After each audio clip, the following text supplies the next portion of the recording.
Good evening, my friends. Welcome to our home here tonight, Friday night. Hope everyone had a fantastic day.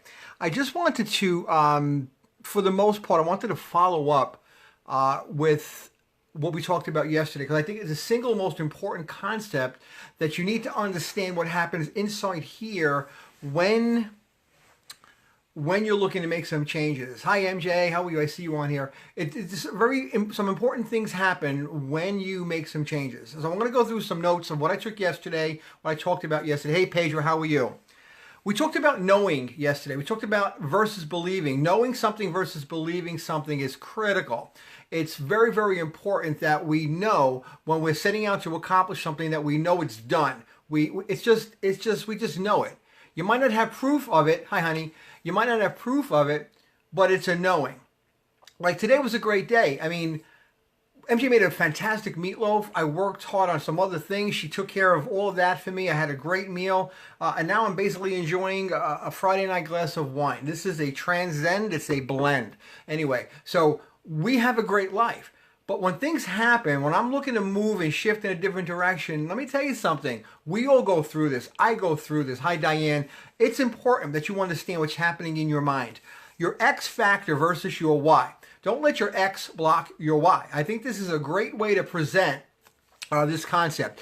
Your X factors are the paradigms. They know that they're right. Those paradigms that are ingrained in your psyche from childhood. In fact, the first 5 years of your life forms the bulk of who you became as a young adult, unless you figured out that you didn't like what you were and you made some changes younger in your life.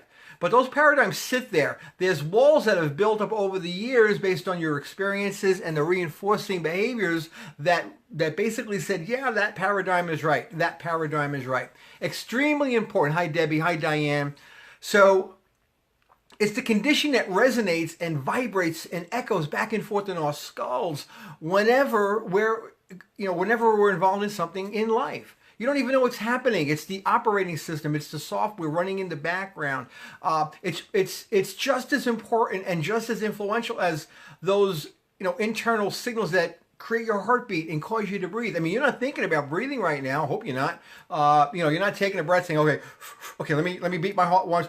Okay, got the heart beating. Let me breathe again. You're not doing any of that. It's all on automatic. Well, you're living your life on automatic pilot, basically. Your brain has to work that way. It's designed to protect you, and it operates so much faster than you. In fact, it's proven scientifically that before you actually reach for something, before I reach for this glass, that the electrical impulses that led me to reach for that glass have already started taking place. It's a fraction of a second. In fact, it precedes the hand movement. It's not instantaneous. First, in the back, in the underground, in the unconscious, is the thought, reach for the wine. Then that unconscious thought reaches my conscious thought, and then I reach for the wine. It happens just in a split second. Everything in life does that. Everything in your life does that.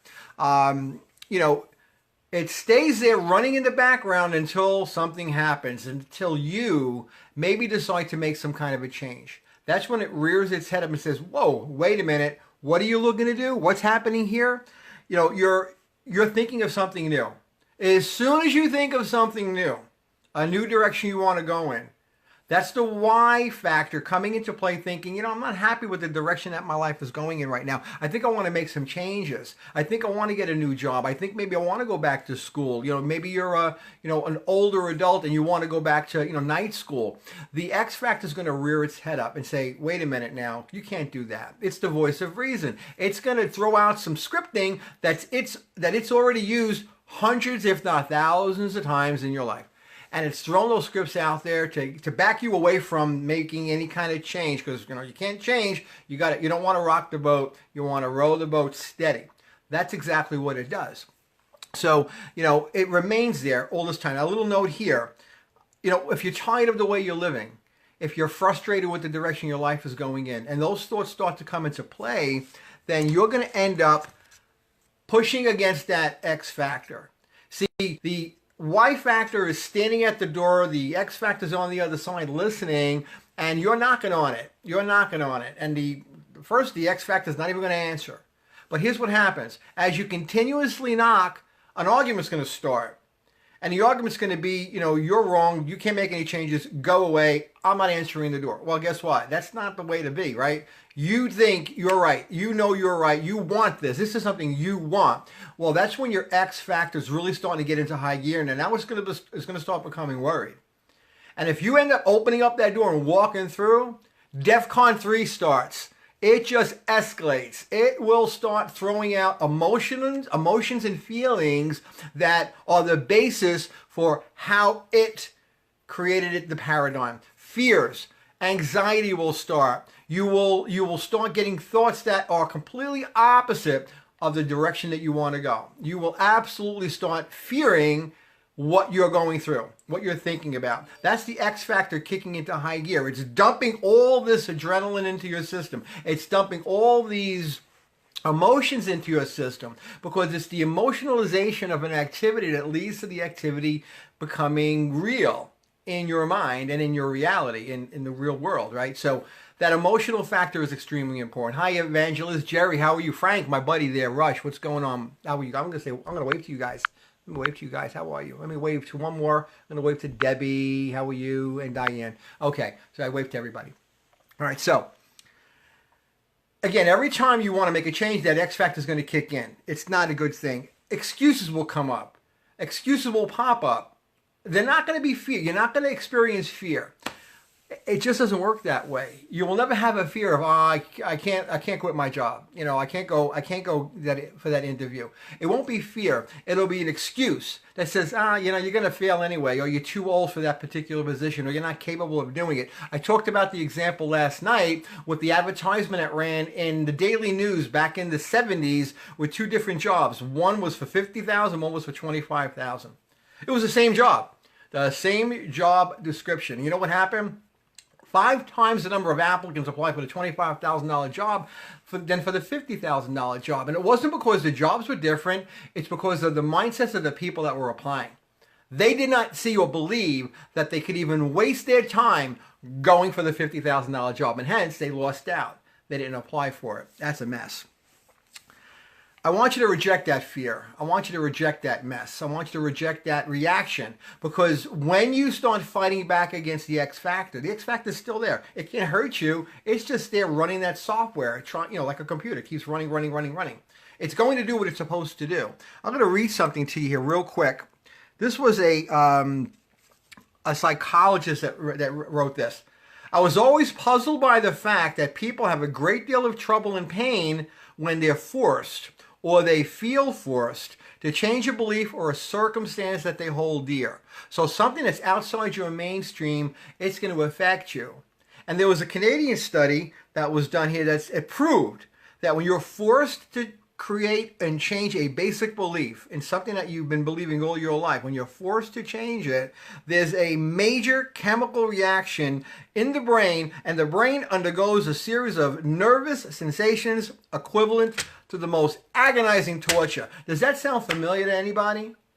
Where you're trying to do a change, you're trying to maybe get involved in a business, trying to move forward, but maybe buy a new house. Maybe you don't like where you live, you want to change neighborhoods, and you're getting smacked down. Who do you talk to when you're alone? You ever notice when you're alone, the only person in the room is you? You're the only person that's talking to you. There's nobody else. So the only thing that's being conversed on is what's happening in between your ears. It's you talking to you about you and your life. That's the X factor coming into play, throwing and dumping into this brain. Here's how you get around that. And very simple, actually. It's rewriting that software. Now, you can't eliminate the old paradigms. They're there. They're going to be in the surface, floating. They're never going to be eliminated. But you can cover them up with dirt, with mud, with new software, with new writing, with new paradigms. So I'm going to encourage you. And these videos are designed to help you think a little bit. I'm hoping that they do anyway. I want you to rewrite the program of your own mind. I want you to take something that you fear doing, and tonight, if you can, I want you to write down why you can do it. I want you to write down that you did do it, and the most important piece is I want you to emotionalize what it would feel like if you did it. In your mind, I want you to see that action, that result, and what it would do to your mind, what it would do to your life, what it would do to your loved ones. How good would that feel? And I want you to feel it. I want you to close your eyes, and I want you to feel it. And here's why.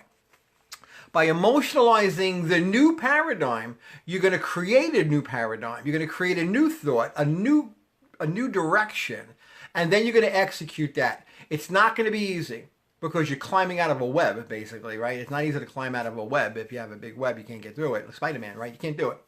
But you can do it. If you keep writing the software, if you keep writing the program and keep rewriting it and keep rewriting it and keep revisiting it, you can actually make these changes in hours, if not minutes, sometimes seconds. Well, if it takes you a couple of weeks to make a major change, well, why not? So I'm going to encourage you to do that. Your magnificent life is waiting for you out there. It is not where you are right now. Now, if you're very happy where you are right now, God bless you. I'm very, very, very grateful and happy where I am right now. I got an amazing lady upstairs hanging out with puppy. I have a great life. I have great businesses. I have a wonderful family, wonderful friends. But I am always looking to expand myself outside my comfort zone. It's just the nature of who I am. If you expand yourself outside your comfort zone, I can guarantee you'll see some amazing things happen. It'll become habit. It'll become uniform. It'll become great. And you'll see some amazing things materialize in your world. People will come into play. A book might appear. An email might show up. Your boss might come up to you and say, you know what, you've been a little different lately. I have an idea. And they put you into another job, a better job with more money. Anything can happen, but you have to see it first. You have to witness it in here before. You have to believe it before you see it. So don't let your ex block your eye. And I'm hoping that these things resonate. If you can follow me on Instagram at Elevating Minds, I'm there. On Facebook, you all know me. I'm here. You can share these posts. I love it if you did. I love it if you watch these things and let me know what, does it help? Do they help at all? I don't know. I'm hoping that they do. They help me, and they've helped me in the past. So we love you guys. We're going to have a great night, and I'm going to finish my wine and then go do a little bit of relaxing. It's been a busy day. We love you guys. Have a great night.